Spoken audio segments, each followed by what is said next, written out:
My name's Mark Robinson. I run a consultancy called Thinking Practice, which I founded in 2010, which was the point where I stopped being the executive director of the North East at the Arts Council of England. And since then I've worked with lots and lots of arts and cultural organisations across the country and internationally, and probably known and was here today to talk about adaptive resilience because I've written quite a bit on that subject.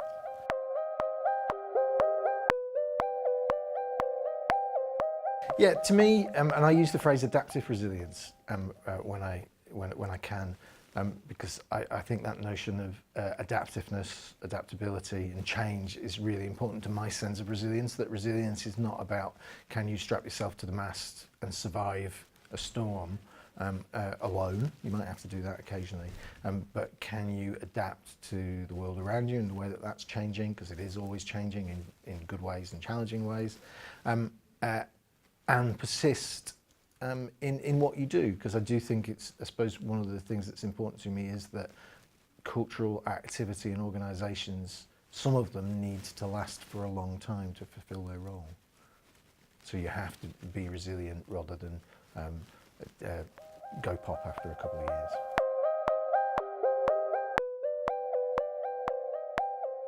No, it's not. It's absolutely not just about survival. Survival isn't, particularly in the cultural sector. I don't think survival is a reason for being in itself. For me, my definition of resilience and adaptive resilience is about being creatively productive. It's about responding to disturbance, and you use that word disturbance that comes from ecology, really. A disturbance can be something really good. So a hit show for a touring theatre company can really disturb what they do, which means they have to change their plans. But it's also about rolling with the disturbance sometimes. It's about sort of, steering into the skid, because that might lead to something really creative. And it's also about responding to the way the world changes, but also having an impact on the world as well. For me, those are the notions that are really important to genuine adaptive resilience. It's about being creatively productive in the cultural sector. If we simply survive, we're not fulfilling our role as cultural organisations.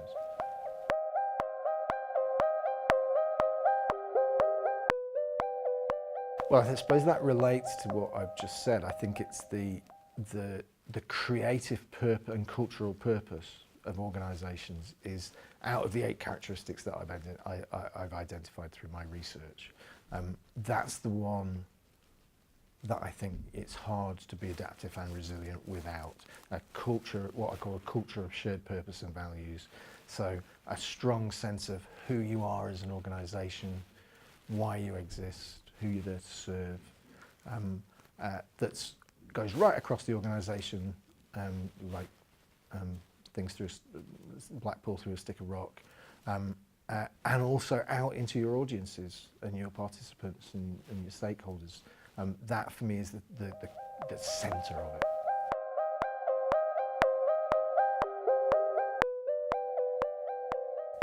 Well, I think that's the challenge, and it's almost a creative challenge actually, that those commercial activities that you generate should flow from your core purpose, ideally, and relate to it. And if they get too far away from your core purpose, then you need to start to check that they're in keeping, really.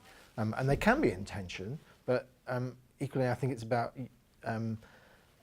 managing that tension, the tension between hiring out a space to a commercial event or letting a group of artists rehearse in it, and the impact that might make on your cash flow for that month, your income, but also using those commercial opportunities as opportunities to develop your core purpose. If you've got to make the finances work, the sensible way is to create commercial income. How do you do that in a way that is actually also fulfilling your cultural purpose rather than a separate thing? I think when you separate your activities off and your values off, you can easily run into trouble actually.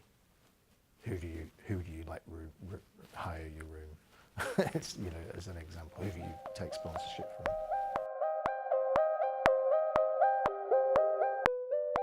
I think it's about the leadership and the culture of the organisation and the role that leaders play in developing that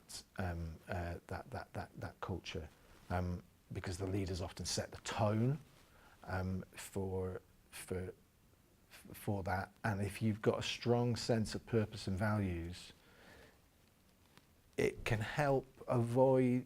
In a way, you don't have to make too many tricky decisions because you already know what the answer is if you know what you believe in. And if everybody in the organisation gets that through that shared sense of purpose, they don't have to, run it up the hierarchy before saying yes or no.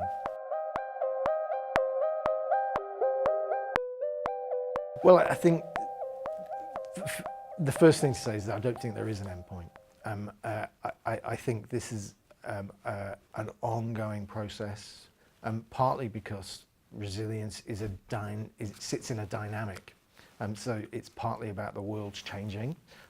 So if we assume that the world that we operate in as cultural organisations isn't going to stop changing, which I think is probably a fairly safe assumption, we're going to have to change and adapt some of our activities and how we live our values and our purpose as we go.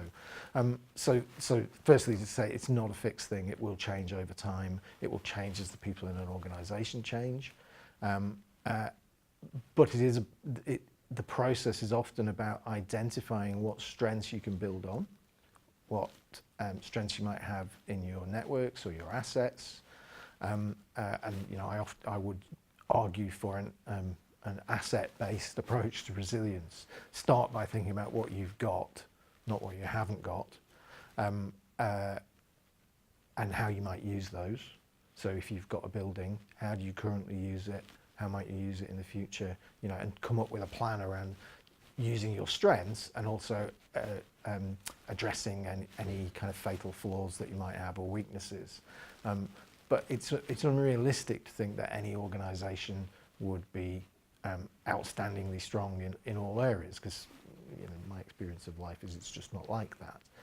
And it doesn't, so long as you're not fatally undermined by weaknesses in some areas, which you could be, then you may be better off putting your effort into using your strengths better than getting to be average in a low scoring area.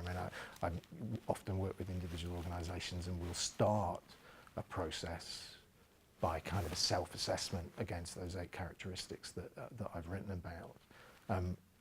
But the most interesting conversation is usually, the most productive conversation is usually, what are you really good at and how could you use that even more, rather than where do you think you're really weak, and how do you get slightly better at that.